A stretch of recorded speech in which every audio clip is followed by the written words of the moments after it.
여러분 안녕하세요. 오늘은 교과서 107쪽에 있는 음식 여행에 대해서 확인해 보도록 하겠습니다. 어떻게 생각하면 여행을 갈 때 가장 기다려지는 것 중에 하나가 그 지역의 현지 음식을 맛보는 것일 텐데요. 선생님도 이 부분이 제일 즐겁습니다. 실제 이제 우리가 교실에서 이 수업을 하는 친구들이라면 조금 더 다양한 영상을 보면서 확인을 하는 시간을 가질 수 있겠고요. 자기가 먹어본 음식을 이야기하는 시간, 그다음에 그거를 먹기 위해서 여행을 한번 짜보는 이런 다양한 활동을 할 수 있었을 텐데요. 우선 아쉬운 만큼 그냥 조금 더 사진상으로라도 맛있는 음식 찾아보는 시간을 가질 수 있으면 하겠습니다. 자, 본격적으로 음식 여행에 대해서 확인을 합니다. 음식 여행이란 세계 각국의 독특한 전통 음식을 맛보는 여행을 말합니다. 자, 세계 여러 나라의 독특한 전통 음식을 맛보는 것을 말합니다. 음식은 단순히 먹는 대상이 아니라 그 속에는 지역성이 담겨 있습니다. 사계절이 뚜렷한 우리나라에서는 계절마다 풍부하게 생산되는 산물로 다양한 요리들을 맛볼 수 있고, 동남아시아의 더운 나라에서는 과채류가 풍부하여 과일과 채소를 이용한 음식이 발달해 있다. 또한 기후적인 조건 때문에 저위도 지역에서는 향신료를 사용하며 맵고 짜게 음식을 하고 고위도 지역에서는 담백하고 싱겁게 조리를 한다. 그렇다면 지구촌 곳곳에서는 어떤 음식들이 여행자의 입맛을 사로잡는지 알아보자 라고 되어 있는데요. 우선 기본적인 것부터 저위도에서는 향신료를 많이 사용하여 맵고 짜게 음식을 하는 이유, 그리고 이제 여기 하나 더 추가를 한다면 튀김 요리가 많습니다. 이유는 고온 다습이라는 조건 때문에 고온 다습한 환경에서는 음식이 쉽게 상할 수가 있다. 이 상할 수 있는 가능성을 줄이기 위해서 맵고 짜고 그리고 튀기는 음식들을 많이 만들겠고요. 고위도 지역에서는 상대적으로 저위도 지역에 비해서 온도가 높진 않기 때문에 음식이 상할 가능성이 줄어들죠. 그래서 맵고 짠 대신에 담백하고 싱겁게 조리를 한다라고 표현을 합니다. 그런데 어느 특정 조금 더 이제 추운 지역에서는 몸의 열을 높이기 위해서 일부러 맵게 만드는 경우도 있다고 하는데요. 가장 대표적인 게 중국의 스촨성, 우리 보통 이제 사천이라고 표현을 하는 곳 있잖아요. 거기에서는 이제 매운 음식들, 대표적인 게 이제 여러분도 다 들어봤을 것 같아요. 마라탕? 이라게 하는 거. 근데 이제 이 마라 자체도 향신료, 매운맛을 느끼게 해주는 향신료라고 합니다. 자, 세계의 다양한 음식을 확인하기에 앞서 우리가 음식 여행 시 주의사항 꼭 눈여겨봐야 되겠죠? 위생 상태가 좋지 않은 식당은 피하고 되도록 익힌 음식을 먹습니다. 자극이 심하고 매운 음식은 피하는 게 좋습니다. 물론 사람마다 다 차이가 있으니까 자기에게 맞는 음식을 먹는 게 제일 좋겠죠? 다음, 아이스크림이나 탄산음료 등 찬 음식은 복통을 일으킬 수 있으므로 조심하고요. 여행지에서 물은 상점에 사서 먹는 것이 안전하다. 실제 이제 물이 달라지면서, 그러니까 해외여행을 가면 가장 민감한 경우 중에 하나가 이제 시차도 마찬가지고 음식도 마찬가지인데, 물이 바뀌게 되면 실제 설사를 하는 경우가 많이 있다라고 해요. 선생님은 그런 경험까지는 없었는데 일부 사람들은 그런 경험을 한다라고 하니까 이런 부분들 주의하시면서 세계의 다양한 음식들을 한번 살펴보겠습니다. 여기 보시면 전 세계 지도가 나와 있고요. 그 안에서 다양한 음식들이 나와 있습니다. 우선 하나씩 살펴보겠습니다. 여러분들도 먹고 싶고 선생님도 먹고 싶고. 자, 에스파냐의 파에야부터 먼저 보시게요. 쌀과 해산물, 고기를 함께 볶아서 해산물 육수로 졸인 음식이라고 되어 있습니다. 유럽 사람들은 일반적으로 밀과 고기를 주식으로 하는데요. 여기 에스파냐의 파에야 같은 경우에는 밀이 아니라 쌀이 기반이 됩니다. 그리고 해산물, 이제 주변이 바다이기 때문에 해산물을 함께 볶아서 육수로 졸인 음식이라고 되어 있고요. 다음에 중국의 후어거, 화거라고 이야기하는 건데요. 중국식 샤브샤브입니다. 뭐 맑은 국물, 빨간 국물, 이건 좀 매콤한 거, 이건 담백한 거, 이런 식으로 해서 고기, 뭐 해산물, 뭐 다양한 아이들을 집어넣어 가지고 익혀서 먹는 거, 중국식 샤브샤브를 우리가 후어거라고 이야기를 하고요. 그다음에 러시아의 피로그입니다. 러시아식 파이라고 되어 있습니다. 러시아는 이제 러시아의 빵 하면 이제 대표적으로 호밀빵. 밀 중에 호밀이라는 종류가 있어요. 이제 더 추운 지역에서 자라는 친구라고 생각하면 되겠고, 이걸 가지고 만든 빵이라고 생각하시면 되겠고요. 이 호밀이라든지 조라든지 수수라든지 여러 가지 귀리라든지, 그러니까 추운 지역에서 자랄 수 있는 이런 곡물들을 가지고 만든 술이 보드카. 그런 경우에는 도수가 매우 높은 도수, 보드카 같은 경우에는 뭐 70%가 넘어간다라고도 이야기를 하니까 알코올 함유량이 엄청 독한 거죠. 다음에 일본의 소바, 우리가 보통 메밀국수. 며칠 전에도 여러분은 이제 학교를 아직 지금 안 나왔었으니까요. 며칠 전에도 학교 급식에서 냉소바, 메밀국수가 나왔어요. 물론 밖에서 먹는 게 훨씬 더 맛있었는데 아무튼 소바, 메밀국수도 있고요. 다음에 미국 에그 베네딕트, 뭐 달걀 베네딕트, 미국식 샌드위치입니다. 달걀을 위에다가 올린 것이고요. 다음 아래쪽에 보시면 이탈리아의 리소토, 보통 리조또라고 이야기 많이 하는 거죠. 이탈리아에서 쌀로 만든 이탈리아 요리라고 되어 있는데요. 이탈리아의 전통적인 요리하면 너도 나도 모두 다 알고 있는 뭐 피자라든지 파스타는 다 밀로 만든 음식입니다. 밀가루로. 근데 이탈리아에서도 포강이라고 있어요. 이탈리아 북부 지역에 포강이랬습니다. 포강. 강의 이름이 포예요. 이 포강 유역에서는 쌀 농사가 이루어진다고 합니다. 그래서 각종 우유나 치즈, 버터, 유제품에다가 쌀을 넣어서 졸여가지고 만든 게 리조또가 되는 것이고요. 다음에 인도의 커리, 우리가 보통 카레라고 이야기하는 거죠. 여러 가지 향신료를 넣어 만든 인도의 음식이고요. 우리나라에서는 카레 하면은 이제 보통 노란색 카레, 약간 조금 붉은색 카레, 뭐 이런 것들이 있지만 인도에서는 정말 다양한 카레가 있다라고 합니다. 각종 향신료를 넣었기 때문에. 그 다음에 인도네시아의 나시고랭이라고 되어 있는데요. 볶음밥입니다. 쉽게 나시고랭의 뜻이 볶음밥입니다. 그 다음에 뭐 태국의 뭐 팟타이 뭐 이런 것들도 역시 볶음밥이라고 생각하시면 되시겠습니다. 아까도 이야기했던 것처럼 적도 근처 동남아시아라든지 이런 지역에서 주로 볶거나 맵거나 짜고 향신료를 많이 들어가게 하는 이유는 덥고 습하기 때문에. 그 다음에 튀기는 거, 볶음밥도 어떻게 생각하면 기름에 돌돌돌 튀기는 거겠죠? 이런 부분들. 다음에 우리나라의 비빔밥, 전주 비빔밥도 대표적이겠지만요. 고기와 나물 여러 가지 양념을 넣어 비벼 먹는 밥인데요. 여러 가지 재료를 동시에 넣을 수 있는 거는 다양한 산물들이 나올 수 있다라는 조건이 있겠지요. 다음에 멕시코의 타코입니다. 이 중앙 아메리카 혹은 남아메리카, 여기를 이제 보통 중남부 아메리카 혹은 이제 문화적인 걸로 경계를 구분을 한다면 여기가 이제 라틴, 이 위쪽이 앵글로가 될 텐데, 이 라틴 아메리카에서 기원한 대표적인 음식이 바로 옥수수예요. 이 옥수수를 가지고 기본적인 거, 또르띠아, 옥수수를 가지고 만든 전병이 되겠죠. 여기에 소고기, 돼지고기, 닭고기, 여러 가지 고기, 토마토, 양배추, 치즈, 양파 등을 넣어 싸먹는 음식이 바로 뭐가 된다? 타코. 다음에 브라질의 수아스코입니다. 고기와 채소, 과일을 꼬치에 넣어 숯불에 구운 음식인데 우리식으로 말하면 꼬치구이가 되겠죠. 이거 말고도 이제 더 다양한 음식들을 이제 우리가 어디서 보는 거예요? 뒤쪽에서 각각의 나라별로 하나씩 살펴보도록 하겠습니다. 자, 우선 프랑스입니다.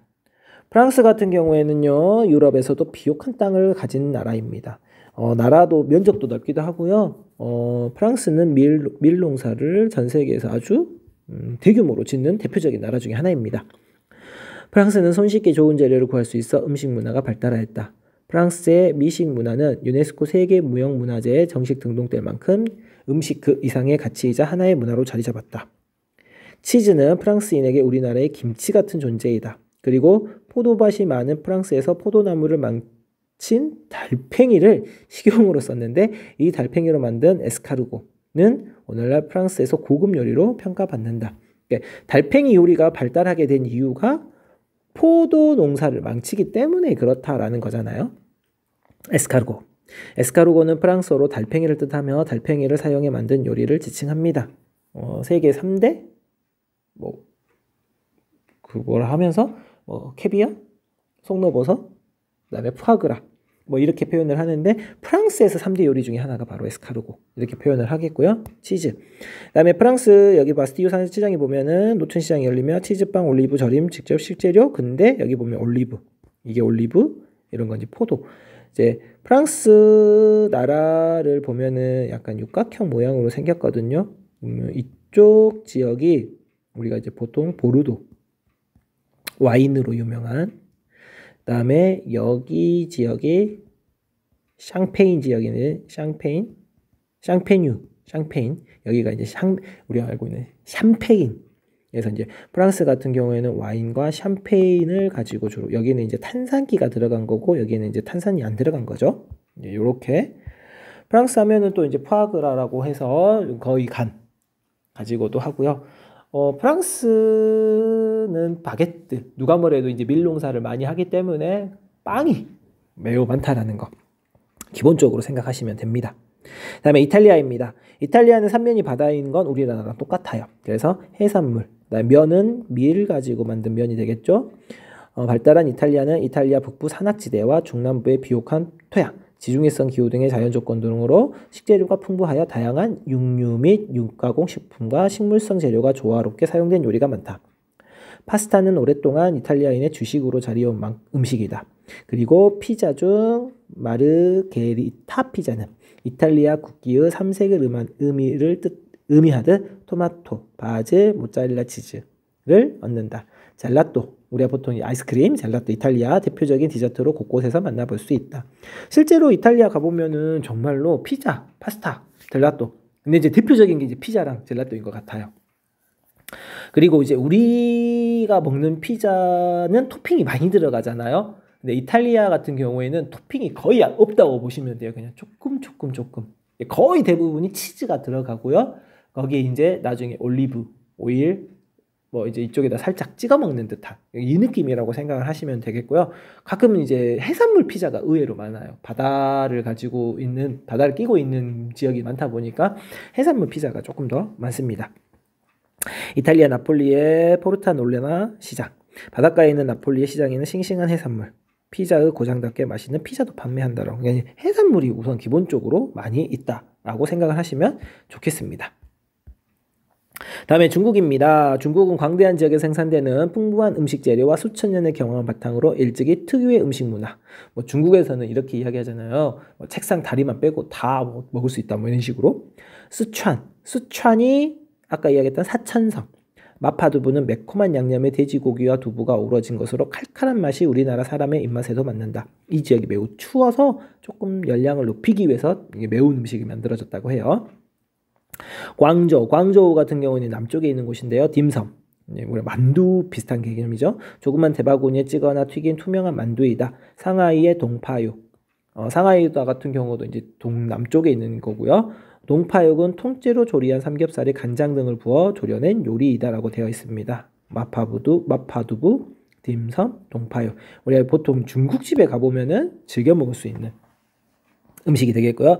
베이징 왕푸징 노점거리라고 되어 있는데요. 베이징의 번화가로 중국 전통 음식점과 길거리 음식을 먹을 수 있는 노점이 즐비하다라고 되어 있는데요.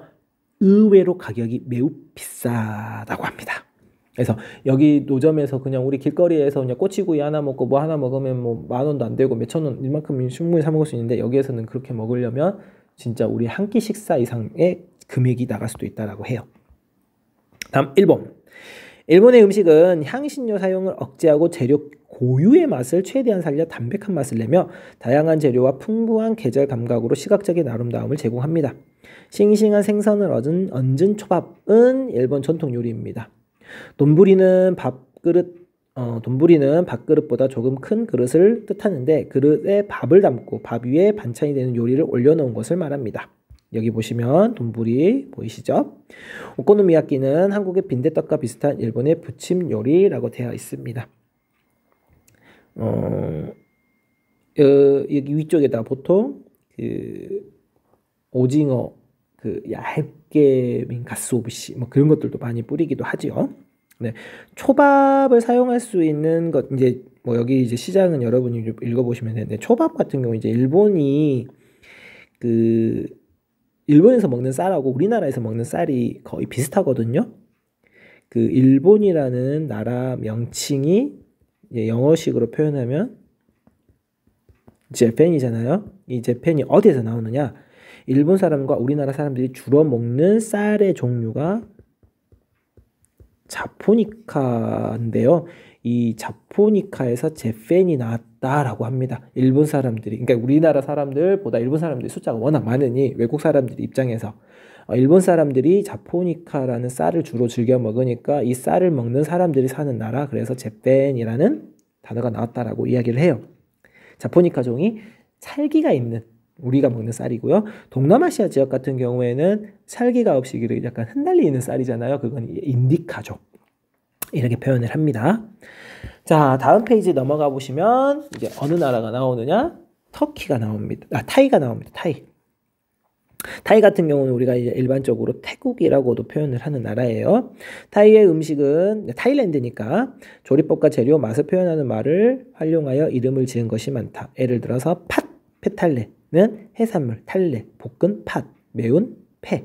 그래서 팟타이 하면은 그거는 볶음밥이라고 했잖아요. 그래서 해산물을 볶은 매운 요리. 따라서 몇 가지의 기본적인 표현만 알고 있으면 웬만한 메뉴는 이 내용을 이해하고 주문할 수 있습니다. 타이에서 팥은 볶음, 팟타이는 볶음 쌀국수, 이렇게 볶음밥, 볶음 쌀국수 있는데 땅콩가루와 피시 소스를 곁들인 것이 특징입니다. 카오팟, 자 볶았습니다. 무엇을? 카오, 새우, 오징어, 닭고기, 돼지고기, 쇠고기, 달걀 등을 사용한 여러 가지 채소와 함께 볶음식 볶음밥. 그래서 카오팟은 볶음밥이다. 이렇게 알고 계시면 좋겠습니다. 팟타이, 볶음 쌀국수, 카오팟, 볶음밥. 다음에 터키입니다. 터키. 아시아와 유럽 사이에 있는 터키 음식은 종류와 맛이 다양하고 오스만 제국 궁중 요리에 세련미가 더해져 오늘날 많은 사람이 즐겨 찾고 있다.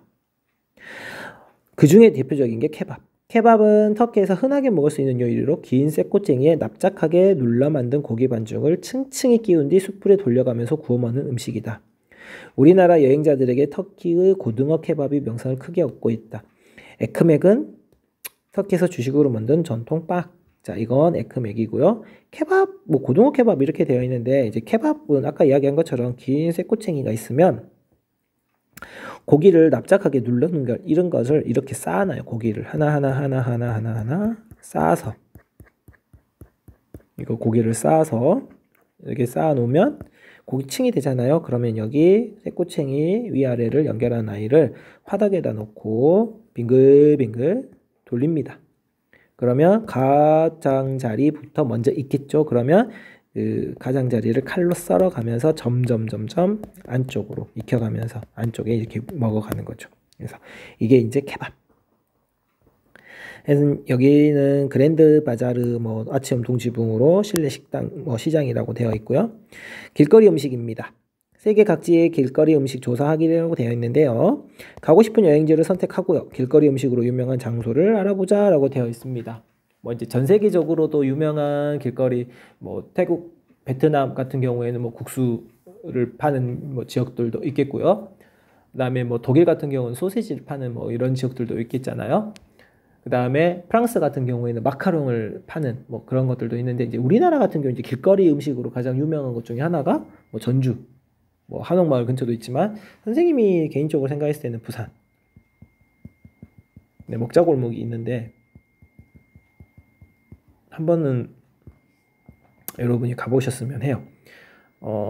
보통 분식집들 위주로 많이 되어 있긴 한데 뭐 튀김이라든지 떡볶이라든지 이런 것뿐만 아니라 다양한 먹을거리. 특히 이제 부산하면 유명한 먹을거리 중에 하나가 어묵이잖아요. 어묵을 가지고 만드는 이제 다양한 음식들을 맛볼 수 있는 곳이니까 한번 생각해 보시고요.